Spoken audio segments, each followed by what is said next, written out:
Assalamualaikum warahmatullahi wabarakatuh, teman-teman sekalian. Alhamdulillahirabbil alamin. Mudah-mudahan kita sehat dan selalu berada dalam lindungan Allah Subhanahu wa taala. Dan jangan lupa selalu bersyukur atas segala nikmat yang telah Allah anugerahkan kepada kita semua.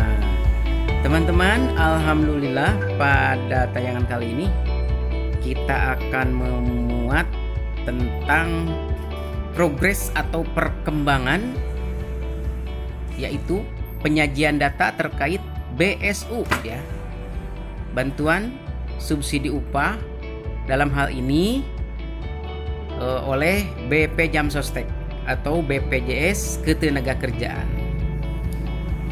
Nanti akan lebih jelas, ya, akan kita tayangkan langsung oleh Direktur Utama BP Jamsostek Bapak Agus Susanto.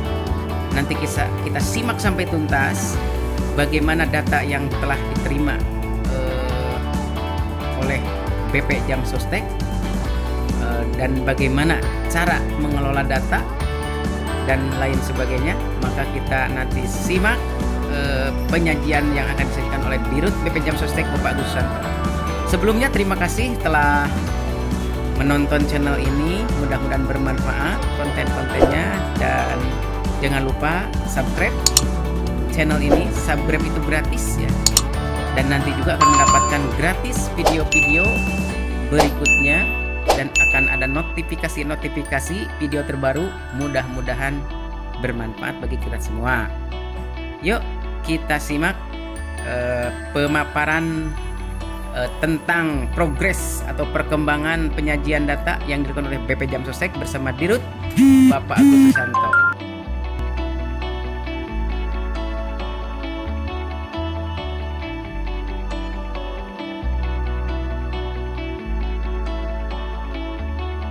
Menyampaikan perkembangan atau progres dari penyelenggaraan program BSU ini dari dua sisi. Dari sisi BP Jamsostek sebagai mitra penyedia data yang mendukung pemerintah, dalam hal ini Kementerian Ketenagakerjaan sebagai penyalur bantuan subsidi upah ini kepada para pekerja di Indonesia.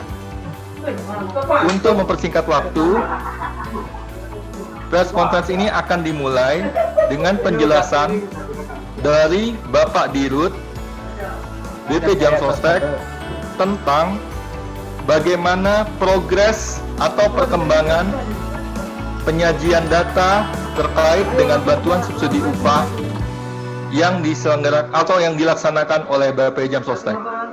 Pak Dirut, dipersilakan. Baik, terima kasih Pak Utoh. Bismillahirrahmanirrahim. Assalamualaikum warahmatullahi wabarakatuh. Selamat sore, salam sejahtera bagi kita semua. Yang terhormat Ibu Menteri Tenaga Kerja Republik Indonesia, Ibu Ida Fauziah beserta seluruh jajaran dari Kementerian Tenaga Kerja, rekan-rekan media yang hadir di press conference ini yang kami banggakan, dan juga rekan-rekan kami dari BPJS Ketenagakerjaan. Baik, tadi sudah disampaikan oleh Pak Utoh, pada kesempatan hari ini kami dari BPJS Ketenagakerjaan dan nanti akan diteruskan dari Kementerian Tenaga Kerja ingin menyampaikan progres penyediaan data bantuan subsidi upah. Jadi ini kami sampaikan dari BPJS Ketenagakerjaan karena terkait untuk penyediaan dana bantuan subsidi upah. Dan data yang akan kami sampaikan ini adalah data yang terakhir, yaitu data per tanggal 8 September pukul 6 pagi. Data ini akan bergerak terus seiring dengan perjalanan waktu, sehingga kami memotret per hari ini tanggal 8 September. Sebelum ke data, saya ingin menyampaikan kembali syarat penerima bantuan subsidi upah, yaitu sesuai dengan ketentuan di Permenaker. Yang pertama, warga negara Indonesia. Kemudian terdaftar sebagai peserta aktif program BP Jamsostek. Dan yang ketiga, kepesertaan aktif sampai dengan Juni 2020, upah terakhir di bawah 5 juta berdasarkan data upah yang dilaporkan oleh pemberi kerja kepada BP Jam Sostek dan tercatat di sistem BP Jam Sostek. Kemudian memiliki rekening bank yang aktif. Besaran dan mekanisme bantuan subsidi upah tersebut yaitu sebesar 600.000 per bulan selama 4 bulan, yang mana bantuan subsidi upah ini ditransfer langsung ke rekening penerima bantuan subsidi upah. Jadi ditransfer langsung kepada para pekerja dalam 2 kali selama 2 bulan. Berikutnya ingin kami sampaikan bagaimana proses bantuan subsidi upah ini ditransfer langsung ke rekening penerima bantuan subsidi upah. Jadi ditransfer langsung kepada para pekerja dalam 2 kali selama 2 bulan. Berikutnya ingin kami sampaikan bagaimana proses kita mendapatkan dan melakukan validasi data rekening tersebut. Dari data yang terakhir, jumlah rekening bank yang masuk di BP Jam Sostek sebanyak 14,5 juta nomor rekening. Jadi 14,5 juta rekening. Kemudian secara otomatis sistem kita melakukan validasi dengan sistem di perbankan. Jadi dari 15,5 juta tersebut setiap saat ini 24 jam terus melakukan validasi kepada sistem yang ada di bank. Ya, validasi ini meliputi kecocokan nomor rekening, nama yang ada di kami, yang ada di BP Jam Sostek dengan yang tercatat di bank.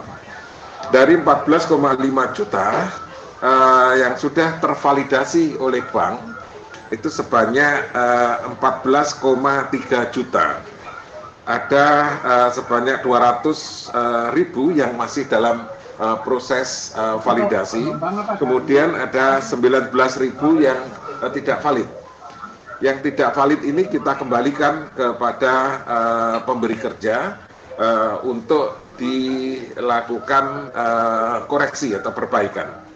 Kemudian dari 14,3 juta ini kita lakukan validasi, yaitu validasi berdasarkan kriteria Permenaker.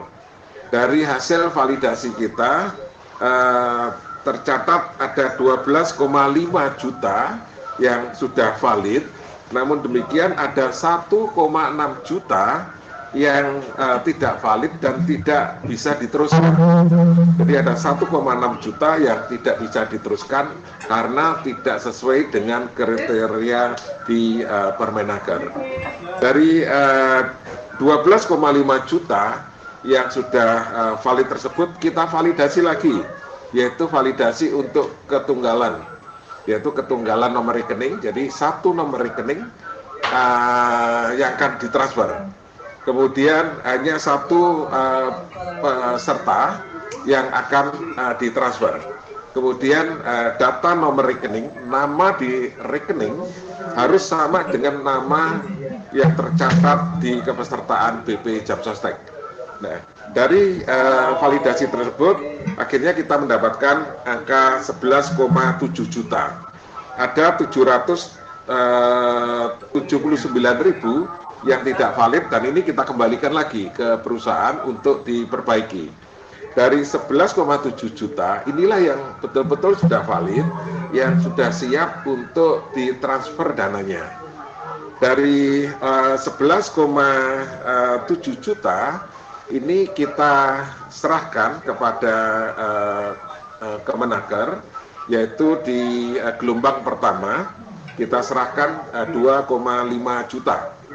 Kemudian di gelombang ketiga kita serahkan 3 juta. Dan hari ini kembali kita serahkan untuk gelombang ketiga. Jadi hari ini adalah gelombang ketiga, sudah kita serahkan sebanyak 3,5 juta. Sehingga total nomor rekening yang kita serahkan kepada Kemenaker sebanyak 9 juta untuk diproses transfer kepada masing-masing peserta. Tadi saya sampaikan bahwa ada 1,6 juta yang tidak valid dan tidak bisa diteruskan karena tidak sesuai dengan ketentuan di Permenaker. Ini 1,6 juta, tentu rekan-rekan bertanya-tanya kenapa ada 1,6 juta. Dari 1,6 juta ini ternyata kita lihat ada 62% dari 1,6 juta tersebut upahnya di atas 5 juta. Padahal sesuai ketentuan yang mendapatkan ini PSU ini adalah upah di bawah 5 juta. Ternyata ada 62% yang upahnya di atas 5 juta. Kemudian ada yang kepesertaannya di atas atau setelah bulan Juni 2020 itu 38%.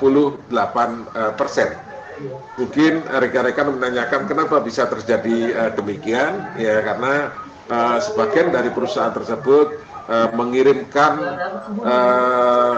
nama-nama karyawannya, mungkin ada kesulitan untuk memilah mana yang upahnya di bawah 5 juta, mana yang di atas 5 juta, akhirnya dikirimkan semuanya, satu gelondongan itu, sehingga terseleksi oleh sistem kita.